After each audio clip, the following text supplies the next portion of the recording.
Grant Liffmann here for some instant reaction. I'm here in Chicago where the NBA draft lottery just happened.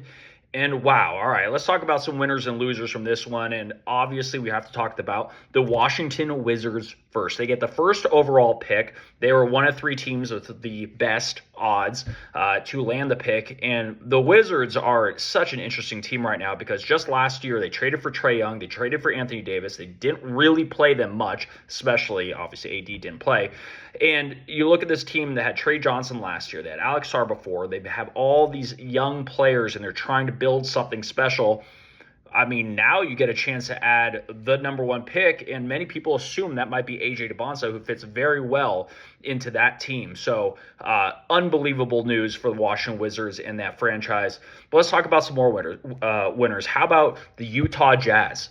The Utah Jazz, they got in a lot of trouble during this year for tanking. And at the end of the day, they get what they needed. They get the number 2 pick. And this is a team that went into pre-agency by trading for Jaren Jackson Jr. from Memphis.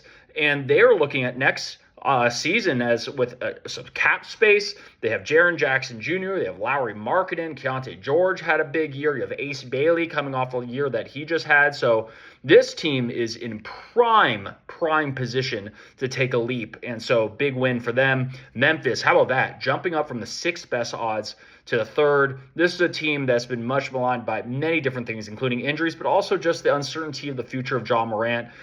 This is a big one for Memphis. Big jump. Huge for that franchise.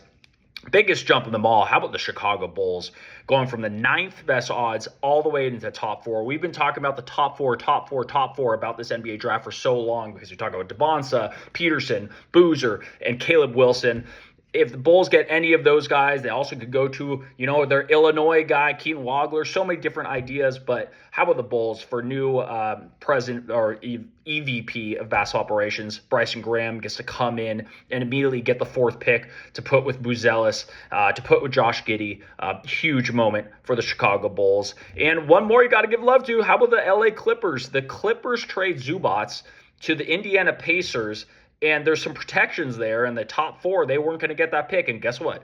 It goes 5. Just like that. They now have the 5th pick in the NBA draft. That is massive. That is a team with Darius Garland, Kawhi Leonard. If they keep Mathurin, they have some pieces there. You add this pick right there. Oh, my goodness. The Clippers must be feeling good. But then you think about the teams that are most disappointed. I don't want to say losers because in this draft there are no losers, but there's teams that must be disappointed.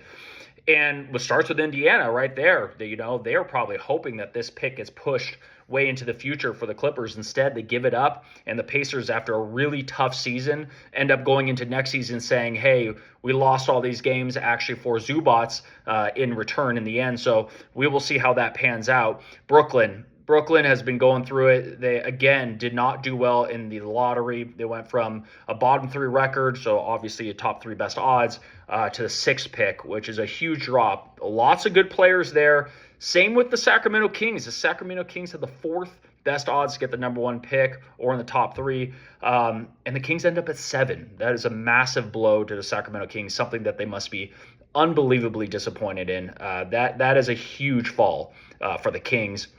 And finally, one more team that must be a little disappointed is the Atlanta Hawks. This whole year, we've been talking about the pick that New Orleans sent over to the Hawks, which was the most favorable of the Pelicans and the Bucks. And in the end, the Hawks had a really upwards of almost 40% chance of being in the top 4. Unfortunately for them, they fall to the 8th pick. So after all said and done, they get the 8th pick in this draft. They don't jump into the top 4. The Pelicans ended up trading what is pretty much the 8th pick for Derek Queen, and so you can see why that the Hawks are a little disappointed. But again, there are some really good players still there at 8. But that's your instant reaction. A lot of fun, a lot of cool things to come. But what a big day in the NBA. Hit subscribe for more news, highlights, and analysis from the NBA on NBC.